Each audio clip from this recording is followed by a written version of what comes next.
Hello guys, bersama saya lagi dalam Alright Nopo Channel. Sekali lagi, sidang Dewan Rakyat bersidang, yang mana hari ini giliran YB ataupun menteri-menteri ya menjawab segala soalan-soalan yang dikemukakan daripada pihak pembangkang maupun pihak kerajaan. Dan hari ini ya YB Azalina yang hadir juga untuk memberikan pencerahan padu dengan berbagai soalan yang panas namun dengan tenang ya menjawabnya. Ya, jadi menarik untuk kita dengar beberapa isu-isu panas berkaitan dengan perundangan yang dijawab oleh YB Azalina ini, sahabat semua-semua. Jadi tanpa buang masa, mari kita dengar video ataupun tonton video ini. Tapi sebelum itu jangan lupa juga untuk terus support Alright Nopo Channel dengan cara tekan butang subscribe, like, dan share. So, mari kita bersama-sama mendengar pencerahan padu daripada YB Azalina Othman, sahabat-sahabat semua. Ada jawapan yang diberi oleh mereka kepada saya untuk jawab di dalam parlimen. Untuk maklumat Tuan Yang di-Pertua, pelbagai isu telah dibangkitkan dalam perbahasan oleh ahli-ahli parlimen dari blok kerajaan dan blok pembangkang. Dan antaranya adalah mengenai kawal selia pendanaan politik yang baik, pengurusan pengaduan awam dan perlindungan pemberi maklumat, tata kelola nasional yang baik dan usaha membantras rasuah, usaha reformasi mengenai pengasingan peguam negara dan pelakon raya, pencegahan jenayah kewangan, urusan pilihan raya, kesedaran dan persepadanan, dan hal ehwal melibatkan pembangunan wilayah. Yang Berhormat Subang, Parit Buntar dan Muar telah mencadangkan agar kerajaan menggubal Akta Pembiayaan Politik semata. Untuk maklumat ahli-ahli yang berhormat, Mesyuarat Jemaah Menteri pada 8 September 2023 telah bersetuju agar skop dasar bagi rang undang-undang sumbangan politik dirujuk kepada Jawatankuasa Pilihan Khas Hak Asasi Manusia, Pilihan Raya dan Reformasi Institusi di Dewan Rakyat. Permohonan daripada saya untuk rujukan ini telah pun diangkat untuk pertimbangan Tan Sri Yang di-Pertua Dewan Rakyat pada 13 September 2023. Terdapat 7 pertimbangan ketetapan dasar berkaitan rang undang-undang sumbangan politik, iaitu A. Bagi mewujudkan undang-undang baru bagi mengawal selia sumbangan politik. B. Peranan pengawal seliaan dilaksanakan oleh sebuah badan berkanun persekutuan sebagai entiti yang bebas dan berkecuali. C. Bagi membolehkan pengawalan sumbangan politik dibuat sepanjang masa dan bukan terhad ketika pilihan raya sahaja. D. Bagi mengawal selia sumbangan politik yang diterima oleh parti politik, ahli parti politik, calon pilihan raya termasuk calon bebas dan ejen pilihan raya. E. Supaya sumbangan politik dalam apa jua bentuk daripada entiti luar negara tidak dibenarkan. F. Supaya terdapat penetapan berhubung jumlah sumbangan yang dibenarkan dan perlu diisytiharkan oleh parti atau ahli-ahli politik individu. Dan G. Bagi sumbangan politik yang diterima oleh parti politik, ahli parti politik atau calon bebas pilihan raya, sumbangan hendaklah dimasukkan ke dalam satu akaun khas yang diwujudkan hanya untuk sumbangan politik.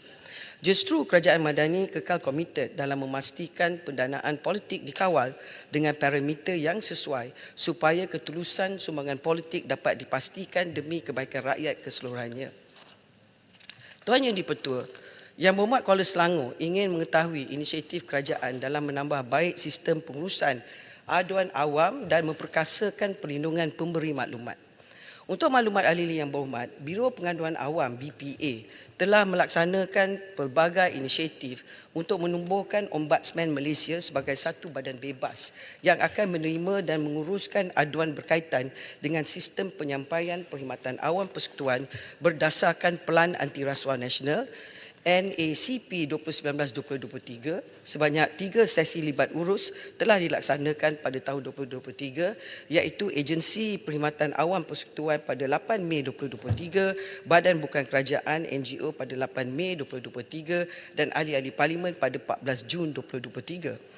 Hasil daripada ini yang dilaksanakan, didapati bahawa sebahagian besar daripada pihak-pihak yang terlibat tidak mempunyai sebarang halangan berhubung dengan hasrat penubuhan Ombudsman Malaysia secara prinsip. Namun begitu, terdapat beberapa perkara yang perlu diteliti semula, khususnya yang berkaitan dengan skop fungsi dan peranan Ombudsman Malaysia yang mempunyai sedikit persamaan, similariti dengan izin dan pertindahan redundancy dengan izin dengan agensi pemantau lain seperti Suruhanjaya, Integriti, agensi penguatkuasaan. Selain itu, dalam konteks perlindungan pemberi maklumat di Malaysia, Kerajaan Madani pada ketika ini sedang dalam proses untuk melaksanakan penambahan baikan dan pindaan kepada Akta Perlindungan Pemberi Maklumat 2010, Akta 711 bagi memperkasakan akta tersebut dan merealisasikan visi Plan Anti Rasuah Nasional NACP untuk mewujudkan negara bebas rasuah. Kerajaan kini dalam proses akhir untuk mendapatkan keputusan dasar berhubung cadangan-cadangan pindaan yang telah diperolehi sebelum rang undang-undang berhubung dengan pindaan Akta Perlindungan Pemberi Maklumat 2010, Akta 711 dapat digubal oleh Jabatan Peguam Negara. Kerajaan berhasrat dan mensasarkan untuk memuktamadkan dan membentangkan pindaan dan penambahbaikan Akta 711 selewat-lewatnya pada bulan November 2023. Melalui cadangan penambahbaikan ini dan pindaan ini adalah diharapkan agar perlindungan kepada pemberi maklumat di bawah Akta 711 ini akan lebih komprehensif dan berkesan sekaligus dapat membantu bagi menjayakan hasrat untuk menjadikan Malaysia sebagai sebuah negara yang bebas rasuah dan salah laku. Oleh yang demikian, Kerajaan Madani akan sedaya upaya mempercepatkan segala usaha yang berkaitan dengan pengurusan pengaduan awam dan perlindungan kepada pemberi maklumat. Sikit Menteri kalau diizinkan. Terhadap perkara ini, sikit saja. Perkara ini, Ya, kerana terlalu pelindung maklumat. kerana terlalu lama perkara ini diperbahaskan Dewan Yang Mulia ini sejak beberapa penggal. Soalan ombudsman dan juga aduan awam yang kita telah bangkitkan itu, realistically Menteri, ya, dengan izin, bilakah akan akhirnya dapat kita akhirnya melaksanakan semua ini? Itu soalan saya. Terima kasih Yang Berhormat Kuala Selangor. Saya kalau boleh semalam pun saya nak buat. But that has been tapi for a Yang long Berhormat, time, terima kasih Menteri. Itulah. Realistically, Ya. secara Tapi betul. realistik. Yang Berhormat, disebabkan pindaan undang-undang, kita kena tunggu persidangan. Pada hari ini kita persidangan khas untuk kajian separuh penggal. Kemudian kita ada bajet pada sesi bulan depan. Jadi apa sebenarnya ialah dasarnya perlu dibawa kepada Kabinet dan kemudian rang undang-undang itu yang akan diwujudkan. Selepas itu sesi libat urus telah diberikan. Harapan saya ialah kita boleh bawa sebolehnya pada tahun ini. Tetapi sekarang ini senarai undang-undang yang nak dibawa. Tapi dalam pandangan saya secara umum, tetapi belum daripada konsensus daripada Menteri Kabinet, saya melihat pindaan-pindaan ini untuk tata kelola bebas rasuah ini perlu dibuatkan serentak adalah sebaiknya. Bukan saja Akta Pemberi Maklumat, Ombudsman Malaysia, kalau dia dibuatkan secara satu persatu ke ad hoc, kemungkinannya gerakannya akan tergendala di segi pelancaran, mekanisme. Sebenarnya undang-undang tu satu perkara untuk pindah. Mekanisme pelaksanaannya selalu memakan masa. Jadi harapan saya kalau boleh kita buatkan serentak supaya senang kita di dalam Dewan ini mahu melihat bahawa Kerajaan Madani memang terus committed dan melaksanakan janji yang dijanjikan kepada rakyat, iaitu mahu melihat satu sistem yang bukan saja melaksanakan zero toleransi kepada rasuah, tetapi adanya proses memberi perlindungan kepada mereka yang memberikan maklumat. Bagi saya itu adalah dengan izin satu fair play, Tuan Speaker. Terima kasih Menteri, sangat yakin. Saya yakin dengan komitmen Menteri. Tapi Dan jangan dibuat lagi runcit-runcit, kita buat sekaligus secara holistik, secara integrated. Tapi Yang Berhormat, kalau selalunya nak bubar-bubar kerajaan ni, macam mana kami nak buat pindaan pada undang-undang? Tanya kawan-kawan sebelah sana Menteri. Ini yang masalah. Kawan-kawan sebelah sana kita Sebab tanya, kita ni insya-Allah. Kena ada komitmen political stability. Yang Kita boleh buat. tamadun. Saya boleh setuju buat. Menteri, sangat Undang-undang saya kena hormati. ikut Kita buat. prosedur. Tanya Kalau kawan-kawan tiap-tiap sebelah kali sana. buat gerakan nak bubar kerajaan, Kita buat. susahlah macam tu. Kita boleh buat. Izin saya sambung. Silakan. Yang Berhormat Larut membangkitkan peranan yang amat berhormat Perdana Menteri dalam mengarahkan siasatan oleh SPRM dan agensi penguatkuasa ke atas pemimpin yang curi harta. Jawapan daripada SPRM, Tuan Yang Dipertua, ialah untuk maklumat ahli yang berhormat, SPRM meneliti setiap perkara atau maklumat yang diterima daripada semua orang, termasuk yang berhormat Perdana Menteri, mahupun ketua-ketua pembangkang, mahupun ahli-ahli parlimen, malahan Tuan Yang Dipertua pun buat laporan kepada SPRM pun, SPRM tidak boleh tolak kepada laporan yang dilaporkan. Oleh itu, saya sendiri percaya bahawa, dan juga jawapan daripada SPRM adalah bahawa SPRM akan bertindak berdasarkan peruntukan undang-undang sekiranya terdapat asas kesalahan-kesalahan rasuah di bawah Akta Suruhanjaya Pencegahan Rasuah Malaysia 2009. Oleh yang demikian, tidak timbul isu mengenai siapa yang mengeluarkan arahan tertentu kepada SPRM atau sebagai badan yang bebas, kerana SPRM boleh melakukan siasatan terhadap mana-mana individu berdasarkan lunas undang-undang. Untuk maklumat ahli yang berhormat juga, selain daripada SPRM, Yang Amat Berhormat Perdana Menteri juga telah meminta agensi lain termasuk Lembaga Hasil Dalam Negeri LHDN, Bank Negara Malaysia BNM dan Jabatan Siasatan Jenayah Komersial Polis Diraja Malaysia mengambil apa-apa langkah mengikut jalur perundangan dalam menyiasat mana-mana pihak yang bertanggungjawab atas kerugian ditanggung negara akibat rasuah. Ini jelas menunjukkan bahawa Kerajaan Madani dan Yang Amat Berhormat Perdana Menteri sendiri tekad dan komited dalam menyelamatkan Malaysia daripada gejala rasuah. Yang Berhormat Masjid Tanah dan Yang Berhormat Pemantang Power membangkitkan mengenai usaha kerajaan dalam memperbaiki kedudukan Malaysia dalam Indeks Persepsi Rasuah CPI dan ingin mengetahui adakah terdapat rancangan daripada kerajaan terhadap meningkatkan hukuman yang dikenakan dalam Undang-Undang Jenayah Rasuah. Untuk maklumat ahli-ahli yang berhormat, Malaysia boleh mencapai kedudukan CPI yang lebih baik jika semua peringkat kementerian, jabatan dan agensi melaksanakan perkongsian tanggungjawab iaitu shared responsibility untuk memerangi perbuatan rasuah. Kerajaan mensasarkan matlamat untuk meletakkan Malaysia di tangga ke-25 teratas dunia dalam CPI. Usaha bagi meningkatkan CPI setiap tahun tetap diambil serius, termasuk kerajaan bersetuju untuk meneruskan kesinambungan NACP 2019 hingga 2023 dengan satu strategi baru di peringkat nasional yang dikenali sebagai Strategi Pembatasan Rasuah Nasional, National Anti-Corruption Strategies dengan izin.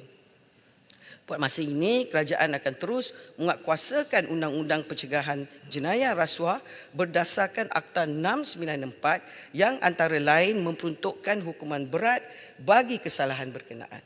Terdapat 4 kesalahan utama berkaitan rasuah dinyatakan dalam Akta 694, iaitu kesalahan-kesalahan tersebut adalah meminta atau menerima rasuah Seksyen 16A dan Seksyen 17A, menawar atau memberi rasuah Seksyen 17B, mengemukakan tuntutan palsu Seksyen 18 dan salah guna kuasa atau kedudukan oleh pegawai awam Seksyen 23. Bagi kesalahan menerima rasuah di bawah Seksyen 17A dan kesalahan menawar dan memberi rasuah di bawah Seksyen 17B Akta 694, hukuman yang diperuntukkan adalah penjara maksimum 20 tahun dan denda tidak kurang 5 kali ganda jumlah suapan jika suapan yang dinilai atau ringgit Malaysia 10,000 atau mana yang lebih tinggi. Yang Berhormat Rantau Panjang ingin mengetahui usaha kerajaan dalam membanteras gejala rasuah. Untuk maklumat ahli yang berhormat, sesungguhnya Kerajaan Madani hari ini tekad dan komited dalam memerangi rasuah, jenayah rasuah. SPRM sebagai agensi pencegahan rasuah melaksanakan penguatkuasaan yang berterusan di mana tumpuan SPRM adalah terhadap kes-kes rasuah membabitkan dana awam, perolehan kerajaan serta bantuan-bantuan khas kerajaan. SPRM begitu aktif memenangi rasuah di 3 sektor penting iaitu perolehan, penguatkuasaan dan grand corruption. Antara usaha-usaha kerajaan untuk mengengkang rasuah, salah guna kuasa dan penyelewengan adalah pertama, strategi pembatasan rasuah nasional yang saya sebut tadi. Kerajaan bersetuju untuk meneruskan kesinambungan NACP dengan satu strategi baru di peringkat nasional. Kedua, memperkenalkan model kursus integriti dan anti rasuah pendidikan dan latihan teknikal dan vocational, KRT-VET dengan izin.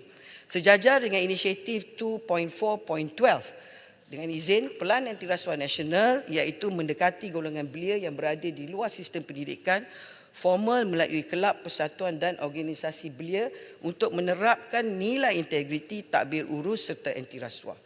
SPRM telah mewujudkan modul kursus integriti dan anti rasuah pendidikan dan latihan teknikal dan vocational untuk memberikan penekanan elemen anti rasuah dalam sistem akademik atau pendidikan bagi menyebar luas mesej anti rasuah dalam kalangan belia, pendidikan latihan teknikal dan vocational.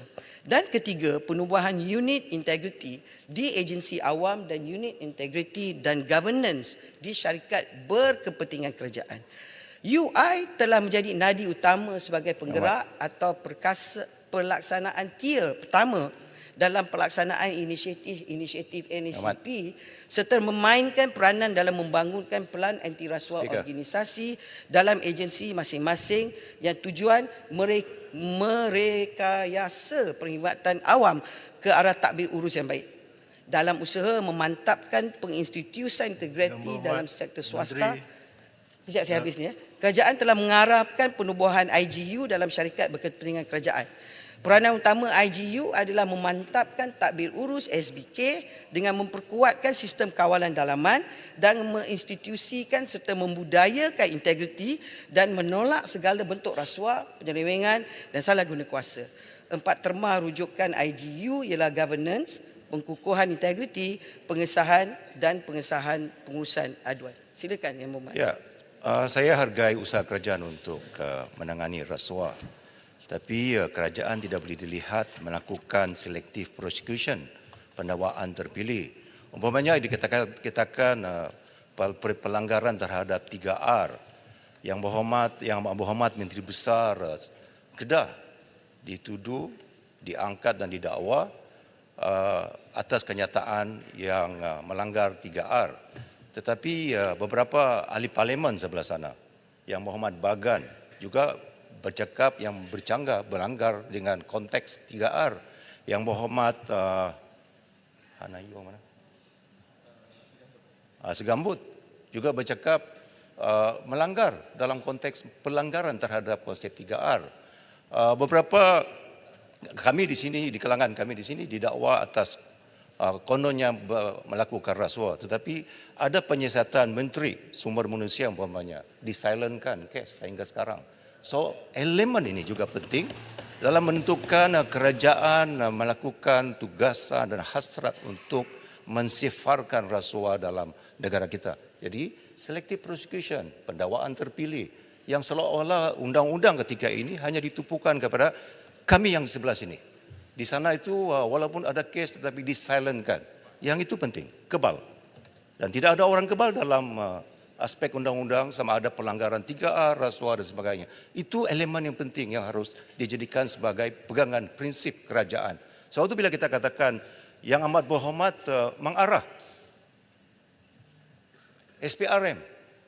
Ya, ada kuasa mengarah SPRM. Ada pengasingan kuasa antara agensi kerajaan dengan pentadbiran. Fine. Tetapi kita tidak mahu dilihat, kita tidak ingin melihat bahawa adanya pendakwaan yang terpilih yang dilakukan oleh kerajaan. Masih. Terima kasih Yang Berhormat Beluran. Saya jawab tentang rasuah. Soalan Yang Berhormat Beluran tentang selective prosecution. Macam mana saya nak jawab ni? Macam inilah saya rasa. Saya boleh ajak dia minum kopi, kita boleh berbahas dan berbincang sebab ini elemen jurisprudens satu. Kedua, saya boleh jawab mengatakan tiada sesiapa yang dituduh dalam mana-mana mahkamah, tak kisah kes apa pun, boleh mengata dia bersalah ataupun mengaku dia bersalah. Itu sebabnya kita dalam negara kita dan negara banyak di luar sana, dia mempunyai sistem due process, natural justice, hak untuk membela diri. Kadang orang kena pecat pun ada hak untuk membela diri. Jadi kadang-kadang bila kita didakwa, kita kadang rasa kita tidak bersalah. Itu sebabnya apa yang disebut, yang saya baca tadi Yang Berhormat Beluran, biar saya sebut tentang elemen rasuah ni. Saya sebut awal tadi, saya katakan bila berkenaan dengan pegawai awam, government servant, perkhidmatan awam, dan kemudian tentang dana awam, threshold dia tinggi. Tetapi bila kita nak tengok tentang GLC dan sebagainya, kita tengok pun asalkan awam tu terlibat. Tetapi sekarang ni bila nak cakap tentang rasuah, semua elemen boleh didefinisikan sebagai rasuah. Tetapi sekarang ni yang penting yang disebut oleh Yang Berhormat ialah tentang selective prosecution. Nak menuduh selective prosecution kerana ada proses bukti menuduhkan orang tu selective prosecution. Macam mana kita nak tuduh? There must be a process dengan izin. Masalah kita hari ini yang sekejap lagi saya nak sebut tentang kenapa Kabinet bersetuju tentang elemen di segi untuk separation, saya akan tegang sekejap lagi di segi akademik dulu, ialah tak puas hati itu memang ada di mana-mana, tapi proses nak membawa tak puas hati itu di mana-mana. Macam mana nak bawa? Ini sebabnya bila kita bercakap tentang elemen rasuah yang begitu subjektif, pada kita tidak rasuah. Saya kadang-kadang rasa sebagai ahli parlimen yang adalah 5 penggal, elemen tentang kita nak memberi bantuan. Kadang-kadang orang boleh tuduh, beri bantuan kena rasuah, ni tak beri rasuah, itu adalah elemen rasuah. Tapi di segi memberi, Muhammad. dengan izin saya nak tegang pada Dewan, saya bercakap dengan speaker kejap. Jadi bila kita bercakap tentang apa yang disebut sebagai bantuan, ahli parlimen memberikan bantuan yang diberikan oleh kerajaan sebagai penyokong kepada kerajaan. Apa definisi rasuah yang adakah kerana mendapat undi? Itu sebabnya masa pilihan raya kita tak boleh berikan tawaran, itu yang SPR memberikan di guideline. Jadi tentang selective prosecution, saya percaya, pandangan saya ni belum lagi pandangan kabinet lah, bahawa perlu ada proses. Kalau kita tuduh kerajaan selective prosecution, agensi selective prosecution, AG selective prosecution, kita kan ada proses untuk membawa tuduhan tersebut. Saya rasa itu lebih adil. Kalau tidak, hakim jatuh hukuman pun kita tak puas hati. Ini sebenarnya jawapan secara general. Okey. Saya menjawab di segi SPRM tadi. Silakan Muhammad. Yang Muhammad Larut. Terima kasih Saya ada atas 8 jawapan yang yang Muhammad berikan. Tuan Tua, saya nak menambah sedikit tentang apa yang rakan-rakan saya maklumkan kepada Yang Berhormat. Saya nak bagi contoh, Paguh sebagai contoh. Ini yang kita kata political persecution. Kerana daripada awal lagi kita dah tahu dah, ini tak ada kes langsung. Mengapa beliau dituduh? Semata-mata kita nampak seolah-olah ianya adalah untuk optik politik semata-mata. Sebab itu bila kita lawan dan kita bawa ke mahkamah, terbukti bahawa mahkamah bersetuju dengan apa pendapat kita, bahawa ini adalah merupakan sesuatu yang sepatutnya tidak langsung dibawa ke mahkamah. Ini adalah satu penganiayaan. Yang ini yang kita nampak seolah-olah kerajaan hari ini buat sesuatu tentang sembrono saja. Jadi banyak perkara-perkara yang seperti ini yang menyebabkan kita merasakan seolah-olah kerajaan ini tidak detail ketika menjalankan tugas. Kita pun ada juga di kalangan pegawai kerajaan yang bercerita dengan kita dengan tidak senang hati tentang apa yang berlaku. Ini susah. Kita jangan ingatkan bahawa segala semua pegawai yang ada itu boleh ikut dengar saja arahan. Ada juga yang tak setuju dengan sebab-sebab yang tertentu. Maka sebab itu kita memohon kepada kerajaan untuk berhati-hati dalam sikap nak menuduh sesiapa. Hari ini sama juga. Apabila Yang Amat Berhormat Tambun menjawab di Singapura, mengatakan bahawa apa yang berlaku hari ini adalah sesuatu yang telah dibincangkan bersama dengan AG. Apakah perbincangan untuk membebaskan seseorang itu mesti dibincang dengan Yang Amat Berhormat Perdana Menteri? Tak apalah nak bincang-bincang, tapi cerita kita adalah jawapan yang diberikan seolah-olah kerana masa tuduhan awal tersebut dulu dah salah. Kalau tuduhan awal dahulu salah, apakah benar ada surat yang mengatakan ada kesalahan?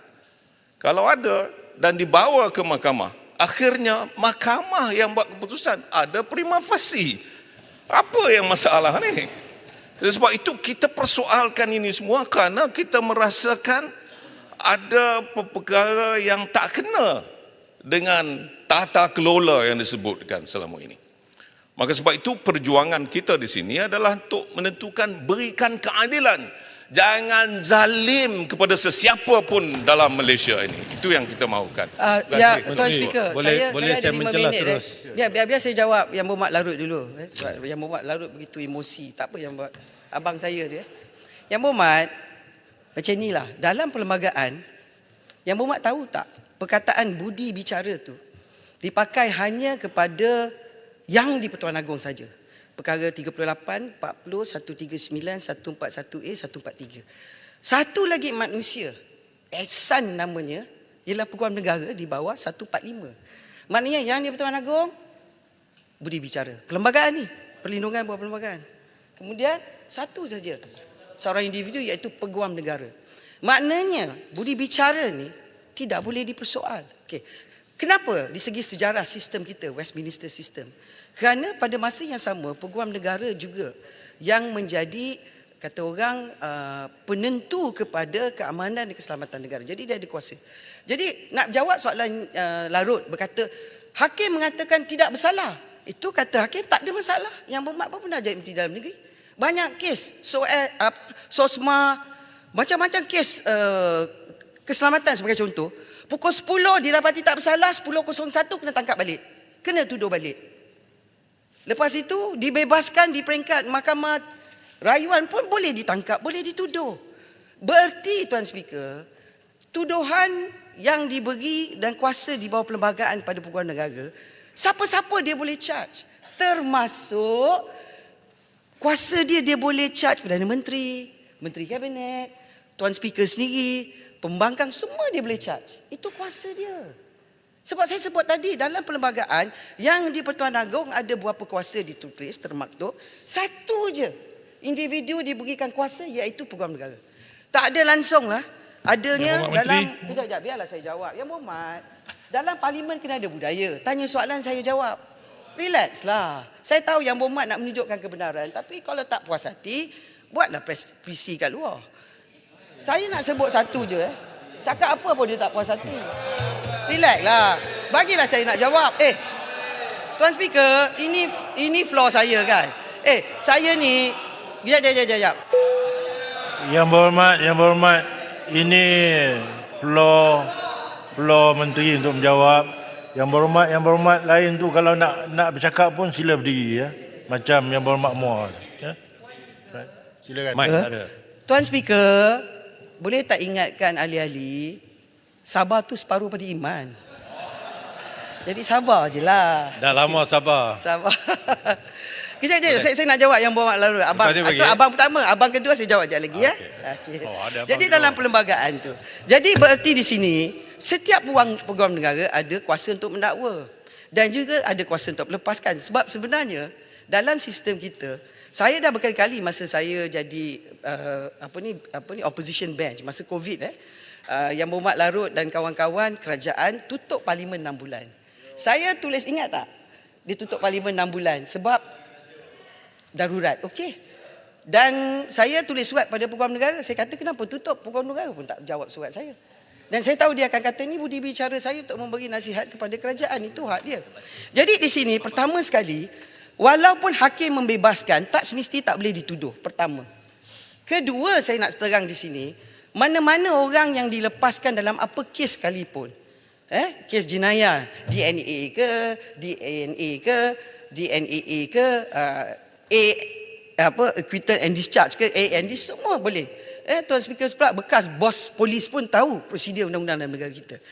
Jadi kalau kita nak sebut adanya elemen selective prosecution, berbagai Peguam Negara sebelum Peguam Negara pada tarikh mana-mana pemimpin politik, boleh kita mengata ini sebenarnya Peguam Negara. Macam contohnya saya kata Peguam Negara Tan Sri Tommy Thomas, banyak kes telah dilepaskan. Itu hak budi bicara dia.